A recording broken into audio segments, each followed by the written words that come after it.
नजम सेठी साहब, आज वो हो गया जिसका डर था। डर था? जी, डर था। डर की वजह से कल आपसे सवाल भी किया और उस पर आपने एक पेशगोई भी की। मेरा ख्याल है कि पहले पेशगोई चला लेते हैं कि उस केस के हवाले से जिसकी पहले 10 घंटे और फिर 14 घंटे लंबी लंबी समाअत हुई, तो मैंने आपसे पूछा था कि फ़ैसला इस पर क्या आ सकता है, तो आपने क्या कहा था? जी, इद्दत में निकाह केस, उसमें शिद्दत आती जा रही है। 10-10 घंटे लंबी लंबी समातें हो रही हैं और उसमें तकरार भी खावर मानिका साहब से हो रही है, बानी पीटीआई की। इसमें बता दें, कन्विक्शन हो रही है 8 फरवरी से पहले? देखिए, ये मैंने चिड़िया को भेजा था, मुझे पता था कि आप ये आज सवाल पूछेंगे क्योंकि बिल्कुल लगता ऐसे ही है कि एक और आने वाली है। तो मैंने चिड़िया को भेजा, मैंने कहा यार मरवा ना दें, कुछ सही गल 10 की हो रहा है। तो चिड़िया ने आके ये कहा कि ऐन मुमकिन है कि ये भी हो सकता है। मैंने कहा नहीं ये बताओ हो रहा है कि नहीं हो रहा। तो उन्होंने कहा जी कि कोशिश जारी है कि हो जाए 3rd। अच्छा। मगर जिस तरीके से खान साहब और बुशरा बीबी और उनके वकील लड़ाई झगड़े हो रहे हैं, तो ये ना हो कि इस वजह से शायद इसको ना किया जाए फॉर द टाइम बीइंग। तो मैंने कहा नहीं फिर भी बताओ। उसने कहा जी 50-50। अच्छा 50-50 कि शायद धक्का लगा के एक और आ जाए। अच्छा, आपने कहा हो सकता है कि तीसरी में हो जाए सज़ा, तो हैट्रिक हो गई। और बाकायदा बता रहे हैं सहाफ़ी के खान साहब ने तो निशान भी बनाया कि अब तीसरी भी होने जा रही है, उनको शायद पहले से इल्म था। बात यह है कि पहले एक मुबैना बेटी का भी केस उठा, फिर अब हमने वो तो खैर दब गया, लेकिन ये जो इद्दत में निकाह वाला, मुबैना इद्दत में निकाह वाला केस है, इससे पहले भी एक शहरी लेकर आए थे लेकिन वो टेकअप नहीं हुए, इनएडमिसिबल करार दे दिया गया। और अब इलेक्शन से पहले इतनी तेज़ी से स्पीडी ट्रायल के 14-14 घंटे जज साहब को भी बैठना पड़ा और सब समाज सुनने वालों को भी। सेठ साहब, इसे सोशल मीडिया पे एक ना तमाम बहस है। साइफर केस पे भी हुई बहस, तोशाखाना पे भी हुई बहस, लेकिन इसको लेकर कॉम्प्लिकेशंस इस कदर ज़्यादा हैं कि मैं चाहूँगी आप मामला आसान कर दें। Is this a good judgement और अ बैड वन? देखिए, इसके 2 पहलू हैं, एक है सियासी और एक है कानूनी। सियासी तौर पे तो जाहिर है कि it's a bad judgement. Legal जहाँ तक बात है वहाँ 2 पहलू हैं। एक है सेकुलर लॉ क्या कहता है और एक है इस्लामिक लॉ क्या कहता है। इससे शरिया लॉ के मुताबिक इसकी जजमेंट आई है। प्रॉब्लम यहाँ ये आया कि उसके अंदर भी बहुत से कॉन्ट्रडिक्शंस हैं और उसके अंदर भी गवाही जो है वो पहले एक आती है, फिर दूसरी आती है, फिर अप्रूवर बनता है, फिर वो, तो ये सारी चीज़ें हुई हैं इसमें। तो मैं ये समझता हूँ कि लीगली बहुत कमज़ोर जजमेंट है और पॉलिटिकली भी जो मकसद था इसके पीछे वो शायद हल नहीं होगा। अच्छा। अब मैं आपको बताऊं कि जब ये चैलेंज होगी हाई कोर्ट के अंदर तो ये फारग हो जाएगी जजमेंट। अच्छा। हाँ, इसके अंदर जो एविडेंस है और जो रास्ता इख्तियार किया गया है सेंटेंस करने का वो नहीं खड़ा होगा अदालत में इसमें। और जो पहली 2 जजमेंट्स में फ़र्क ये है कि उनके अंदर एविडेंस बहुत है, तगड़ी है और उसको सेकुलर लॉ के तहत किया गया है, उसको इस्लामिक लॉ के तहत नहीं किया गया। अच्छा। सेकुलर लॉ बड़ा क्लियर है on many things. Islamic law के अंदर आपको पता है बहुत से वेरिएशंस हैं। कोई एक चीज़ कहते हैं, कोई दूसरी चीज़ कहते हैं, कोई एक जजमेंट ऐसे है, दूसरी जजमेंट ऐसे है। कोई कुरान शरीफ को कोट करता है, कोई हदीस को कोट करता है, कोई एक फ़िक़्ह को करता है, कोई दूसरा।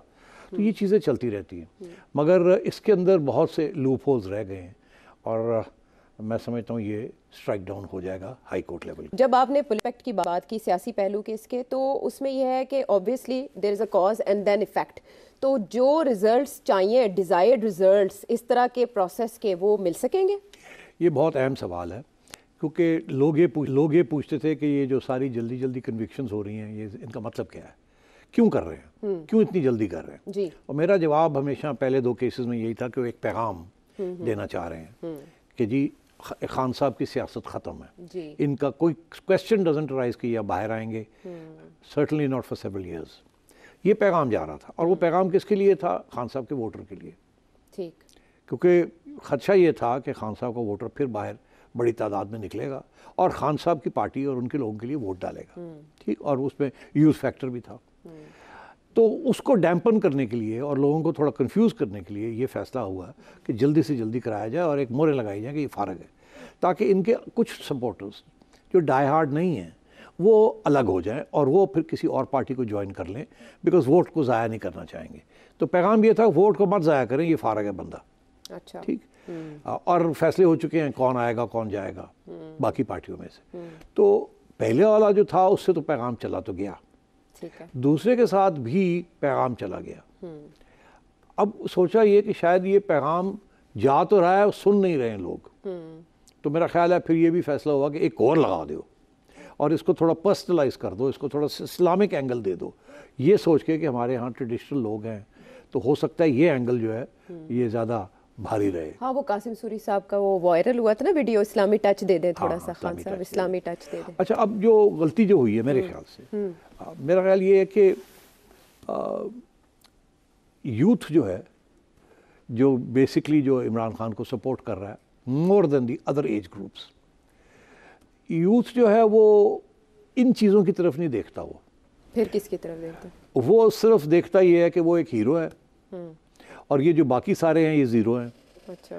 تو اس کی جو support for Imran Khan is anti the zeros and pro the hero. وہ زیادہ دیر سمجھتے بھی نہیں ہیں اور وہ نہ ہی سمجھنے کی کوشش کرتے ہیں. انہیں مسٹر ہینڈسم لگتا ہے وہ، اور وہ باتیں جس قسم کی نیشنلسٹک باتیں کرتا ہے اور ریاست مدینہ کی باتیں کرتا ہے وداؤٹ ایکسپلیننگ، وہ موٹی موٹی بات کر کے اس نے ان کو دیوانے بنا دیے.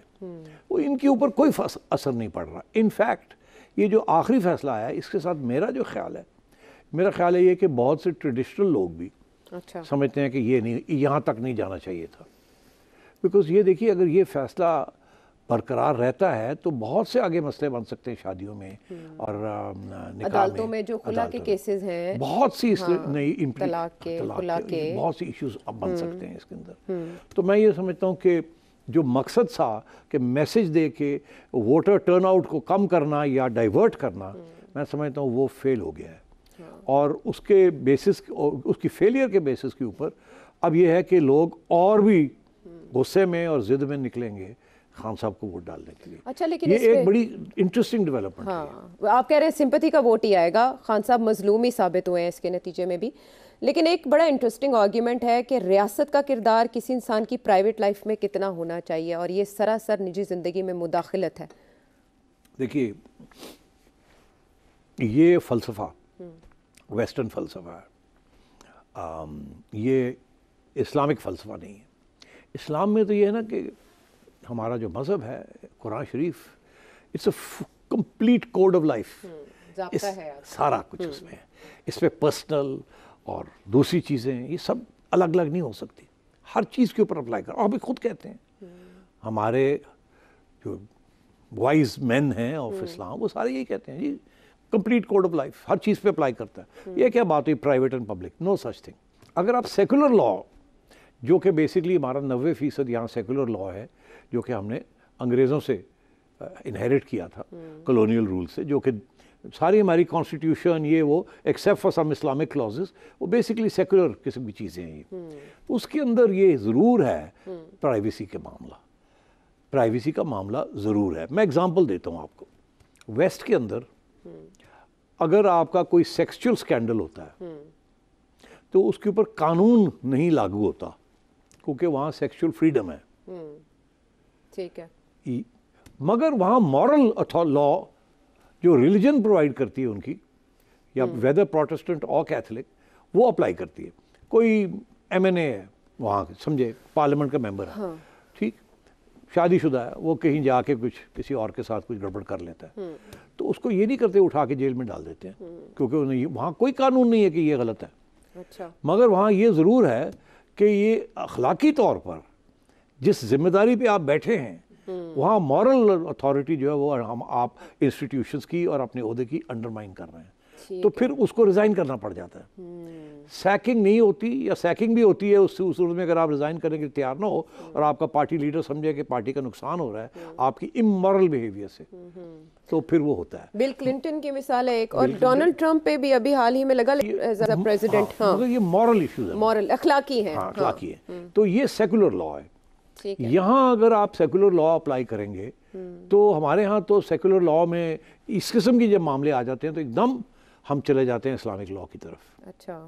تو یہی ہوا ہے جب یہ ذاتی چیزیں شروع ہو جاتی ہیں تو اسلامک لا کی طرف چلتے ہیں. اب میں آپ کو جاتے جاتے بڑی انٹرسٹنگ بات بتاؤں، اور اس کی وجہ یہ ہے ایک طرف ہمارا سیکولر لا چل رہا ہے، پیرالل چل رہے ہیں نا دونوں، پھر دوسری طرف ہمارا اسلامک لا چل رہا ہے. تو پھر یہ